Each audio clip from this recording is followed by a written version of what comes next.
Welcome to science plug students. आज तीसरा physical optics का लेक्चर पढ़ने जा रहे हैं और ये हमारे पास स्टार्ट होता है स्पीड ऑफ लाइट से। तो सबसे पहले जो स्पीड ऑफ लाइट निकाली थी ये कोशिश की थी हमारे पास गैलीलियो ने, लेकिन गैलीलियो इसको निकालने में नाकाम हो गया था। लेकिन वो ये बात बताने में ज़रूर कामयाब हो गया था कि लाइट को कुछ वक्त लगता है ट्रैवल करने के लिए, और जिस चीज़ को भी कुछ वक्त लगता है इसका मतलब ये उसकी कोई ना कोई स्पीड है। फिर माइकलसन ने इसको एक्सपेरिमेंट में इस्तेमाल किया। उसने एक 8 साइडेड मिरर लिया और 8 साइडेड मिरर को एक मोटर की शाफ्ट पे लगाया, उसके साथ एक टेलीस्कोप लगाई और टेलीस्कोप लगा के जो है उसको किस तरह घुमाया और किस तरह उसने लाइट को डिटेक्ट किया और ये सारा कैसे किया। तो आए इसको देखते हैं। तो ये वो सारा सेटअप है, ये देखें, ये मिरर है और ये वो टेलीस्कोप है और ये लाइट है। लाइट यहाँ 8 साइडेड मिरर से टकरा कर इस मिरर पे जाती है, इस मिरर से दोबारा रिफ्लेक्ट बैक होकर जो है 8 साइडेड मिरर पर आती है और फिर टेलीस्कोप इसको डिटेक्ट करते हैं। मिरर और ये रोटेटिंग 8 साइडेड मिरर में जो फासला था ये 35 किलोमीटर का था। और आप ये देख रहे हैं कि इस वक्त ये घूम रहा है। ये इसको वेरिएबल मोटर की शाफ्ट पे लगाया था। और क्यों लगाया था? ताकि जब तक इसकी स्पीड बढ़ाते रहें जब तक लाइट डिटेक्ट ना हो जाए इस टेलीस्कोप में। तो आप यहाँ पे देखेंगे कि जैसे जैसे ये स्पीड बढ़ रही है आपको वहाँ लाइट अभी तक डिटेक्ट नहीं हुई। तो 530 रेवोल्यूशन पर सेकेंड और 35 किलोमीटर का फासला हो तो 8 साइडेड मिरर और रिफ्लेक्टेड मिरर में तो लाइट आपको डिटेक्ट हो जाती है। तो इसने ये फासला काउंट किया और इसको फिर कैलकुलेशन में डाला। तो देखें जी कैलकुलेशन कैसे की। अब 8 साइडेड मिरर था तो एक दफ़ा घूमे तो 2 पाई, और 8 साइड है तो एक साइड का एंगल π/4 हो गया, 8 से डिवाइड कर दिया।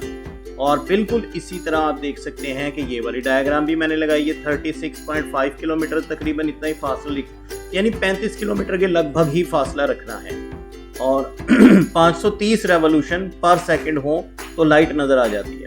अच्छा जी, if the frequency of the rotating mirror m is source is visible. अब ये कब विजिबल होगा वो मैंने आपको बता दिया कि 530 पर सेकेंड जो है उसकी फ्रीक्वेंसी होनी चाहिए, यानी इसके घूमने की स्पीड होनी चाहिए इतनी। तो फिर ये कंप्लीट रेवोल्यूशन ले, जब एक कंप्लीट रेवोल्यूशन करेगा तो 2 पाई एंगल बनाएगा, टाइम पीरियड t होगा। तो टाइम पीरियड किसके बराबर होता है जी? 1/f के, और क्योंकि ये रोटेट कर रहा है तो theta is equal to omega t, और स्मॉल t किसके बराबर हो गया? θ/ओमेगा के। तो आप ये देखें स्मॉल t, थीटा भी आपने निकाला, ये π/4 ये आ गया, और ओमेगा 2 पाई f के बराबर होता है, ये आ गया। और इस तरह यहाँ हमने t की वैल्यू निकाली 1/8 इंटू f। तो ये 1/8f कह लें आप, तो ये हो गया।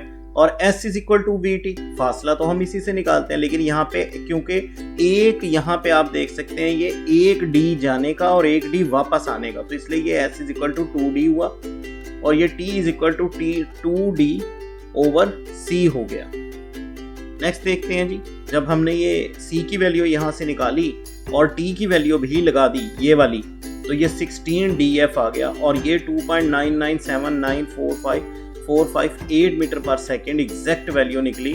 और ये इसको हम अप्रॉक्सीमेटली 3 × 10⁸ मीटर पर सेकेंड कह देते हैं। यहाँ पे वो 10⁸ आना है यहाँ पे भी, तो ये हमने इसके साथ कर दिया।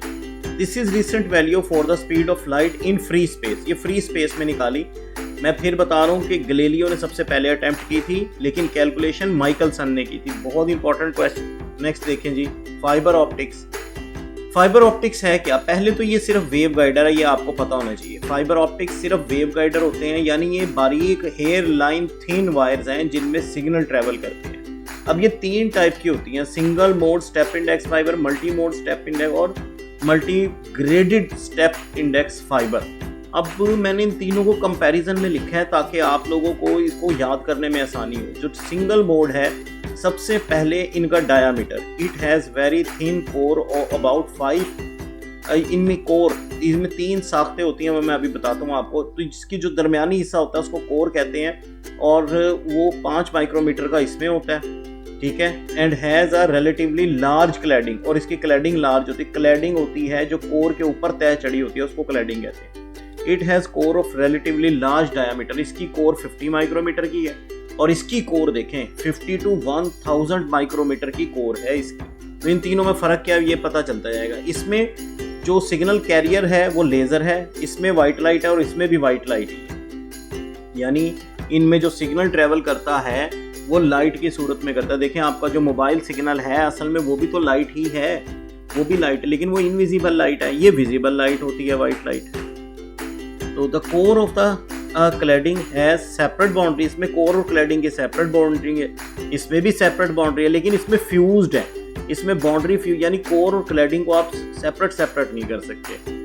अब देखेंगे इसको आगे चल के भी हम। It can carry more than 14 TV channels और 14,000 फोन कॉल्स। यानी आप देखें इसमें सिर्फ लेज़र जाती है, मोनोक्रोमेटिक लेज़र, ठीक है, एलईडी लेज़र होती है ये, और ये 14 टीवी चैनल और 14,000 टू वे फ़ोन कॉल्स के सिग्नल कैरी कर सकता है 5 माइक्रोमीटर डायामीटर के साथ। तो फिर इसका अंदाज़ा आप लगा लेंगे ये कितना करता होगा।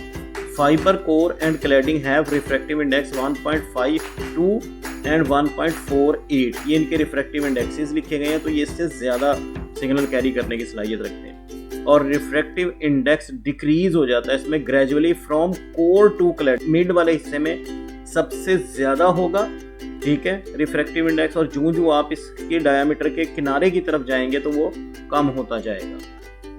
इसी तरह नेक्स्ट देख लेते हैं जी। It has great importance in telecommunication system. इसकी अहमियत क्या है कि ये टेलीकम्युनिकेशन सिस्टम में बहुत ज़्यादा इस्तेमाल होता है। Due to dispersion effects it is useful for a short distance only. ये सिर्फ शॉर्ट डिस्टेंस, क्योंकि इसमें वाइट लाइट डिस्पर्स हो जाती है। अभी हम आगे चल के देखते हैं इसकी diagram. It is useful for the long distance. अब असल में मल्टी मोड जो स्टेप इंडेक्स थे ना, ये इसी के ये नुकसानात को दूर करके मल्टी मोड ग्रेडेड इंडेक्स बनाया था। तो ये देखें, ये दरमियानी हिस्सा कोर है और ये जो ब्लू वाला हिस्सा है ये क्लैडिंग, और ये जो ब्लैक नज़र आ रहा है इसको जैकेट कहते हैं। अब इसमें देखें, इसमें कोर बड़ी है, क्लैडिंग छोटी है और जैकेट इसमें भी है, ये मल्टी मोड ग्रेडेड इंडेक्स। और ये देखें ये स्कैटर हो रही है लाइट, ठीक है, इसमें लाइट इसमें स्कैटर्ड, ये ग्रेडेड इंडेक्स है। तो ये वाली है ये ग्रेडेड इंडेक्स। तो ग्रेडेड इंडेक्स में देखें सिग्नल कितना अच्छा ट्रैवल कर ले, जबकि मल्टी स्टेप इंडेक्स फाइबर ये है तो इसमें देखें सिग्नल स्कैटर नज़र आ रहा है। यहाँ पे सारी लाइट स्कैटर होके एक ही दफ़ा एंटर हुई और एक ही दफ़ा बाहर निकल रही है, लेकिन स्टेप इंडेक्स में देखें ये स्टेप इंडेक्स है। तो स्टेप इंडेक्स में क्या हो रहा है कि लाइट स्कैटर हुई, वाइट लाइट है फ़र्ज कर ले, 7 रंगों पर मुश्तमिल है, तो 7 के 7 रंग अलग अलग बट गए। जब वो अलग अलग बट गए तो हर कलर अलग अलग बाहर पहुंचेगा, तो सिग्नल सारा डिस्टॉर्ट हो जाएगा। ये वजह हो इस तरह। ये देखें ये एलईडी लाइट है और ये इस तरह इंटरनली रिफ्लेक्ट होकर सिग्नल बाहर पहुंच रहा होता है। तो आप देख सकते हैं कि ये इसमें इन्होंने पूरा प्रोसीजर मैंने जो है वो एक्सप्लेन किया कि ये होता है इसमें। आप देख सकते हैं टोटल इंटरनल रिफ्लेक्शन है।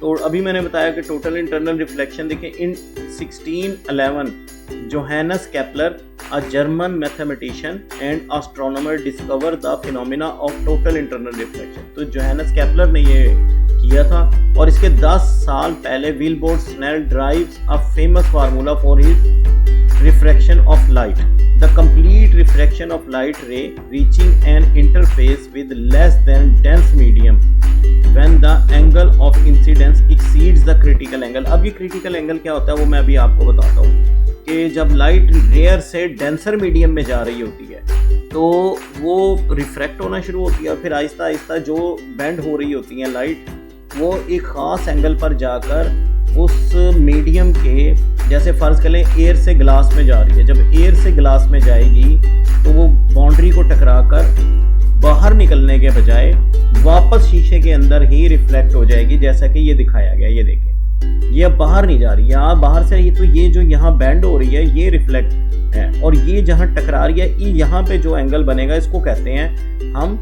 Critical angle. तो ये जब क्रिटिकल एंगल से आगे जाके टकराएगी तो ये टोटली इंटरनली रिफ्लेक्ट होगी। तो ये देखें ये क्लैडिंग और ये कोर है, ये ग्रीन वाली, ये भी ऑप्टिकल फाइबर में ही है। और ये देखें ये पूरा डिवाइस आपको बना के दिखा दिया।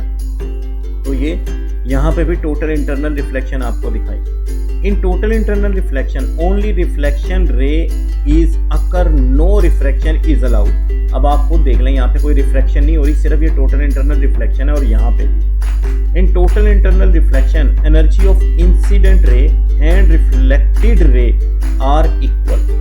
यानी इंटरनल रिफ्लेक्शन में जो एनर्जी बाहर से आ रही है वो ही, और ये जो एनर्जी बेंड हो रही है यानी ये जो लाइट, इन सब की एनर्जी बराबर होती है। ऑब्वियसली यही वाली लाइट बेंड हो रही है तो एनर्जी तो दोनों की सेम होगी, रिफ्लेक्शन से पहले भी और रिफ्लेक्शन के बाद भी। तो नेक्स्ट देखते हैं जी, हमारे पास स्नेल्स लॉ है।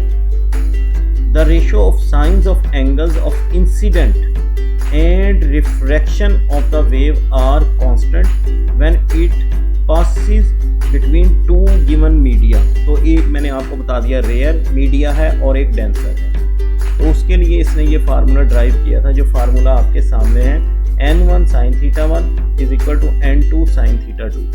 n1 जो है ये भी रिफ्रैक्टिव इंडेक्स है पहले मीडियम का, और ये साइन ऑफ एंगल है पहले मीडियम का। ये n2 रिफ्रैक्टिव इंडेक्स है दूसरे मीडियम का, और ये साइन ऑफ एंगल है साइन थीटा 2 दूसरे का, जैसे कि ये लिखा हुआ भी है। ये देखिए यहाँ पे थीटा इंसिडेंट एंगल है और थीटा 2 रिफ्रैक्टेड एंगल है। अच्छा जी, नेक्स्ट आप देख सकते हैं critical angle. The angle of incidence beyond which rays of light passes through a denser medium to surface of the less dense medium are no longer refracted. यानी ये वो खास एंगल है जिसके बाद जो है वो रे रिफ्रैक्ट होने के बजाय रिफ्लेक्ट होगी। आपको थोड़ा सा डिफरेंस समझना है। रिफ्रैक्शन ये होती है कि लाइट एक मीडियम पे टकराए और थोड़ी सी बेंड होकर बाहर निकल जाए, लेकिन टोटल इंटरनल रिफ्लेक्शन क्या है कि वो अंदर ही बेंड हो जाती है, जैसा कि मैंने अभी आपको पिछली डायग्राम में दिखाया भी। तो इससे ये फार्मूले हैं, ये ज़रा आप देख लीजिए, ये भी है। अगर आप पानी के केस में निकालते हैं तो रिफ्रैक्टिव इंडेक्स का formula real depth over apparent depth होगा। इसके अलावा ये साइन अपना रिफ्रैक्टिव इंडेक्स का वेवलेंथ के साथ आप देख सकते हैं ये रिलेशन है। और इसी तरह ये वो बात मैं कर रहा हूँ, ये देखें, ये एयर से आई तो ये थीटा 1 है, ये इंटरफेस है और ये बैंड हुई और ये निकल गई, ये रिफ्रैक्शन है डेंसर टू एयर। अब रिफ्रैक्टिव इंडेक्स है क्या, ये देखिए, ठीक है। It is equal to the velocity of speed of light to the wavelength in empty space divided by its velocity in substance. यानी c भी वेलोसिटी ऑफ लाइट है और v भी वेलोसिटी ऑफ लाइट है, लेकिन c कौन सी velocity है, light की वो वेलोसिटी जो स्पेस में है, और v कौन सी वेलोसिटी है, वो वेलोसिटी जो किसी मीडियम के अंदर है, जैसे पानी के अंदर, गिलास के अंदर, नेफ्थलीन के अंदर। High refractive index slower the light travels, यानी ये बड़ा अहम पॉइंट है। यानी मीडियम जितना डेंस होगा, शीशे में स्पीड ऑफ लाइट कम होगी, एयर में ज्यादा होगी, which causes the correspondingly increase change in the direction of light। तो यही वजह होती है कि ये लाइट की डायरेक्शन को रिफ्लेक्ट करके चेंज कर देते हैं। और ये देखें, ये मुख्तलिफ जो है मटेरियल के रिफ्रैक्टिव इंडेक्स है। वैक्यूम का 1 है, एयर का 1.0003 है, कार्बन डाइऑक्साइड का, आइस का है। इसमें से आपको ग्लास, एयर और वैक्यूम याद होने चाहिए। ग्लास, एयर और वैक्यूम, और ये क्वार्ट्ज क्रिस्टल का, ये तीन अगर आपको, ये देखिए, पानी, हवा और शीशा यानी ग्लास, ये आपको याद होने चाहिए ज़बानी, इससे न्यूमेरिकल आ जाते हैं अक्सर। तो नेक्स्ट टाइम तक के लिए इजाज़त दीजिए, आज के लिए इतना ही काफ़ी है। अल्लाह हाफिज़।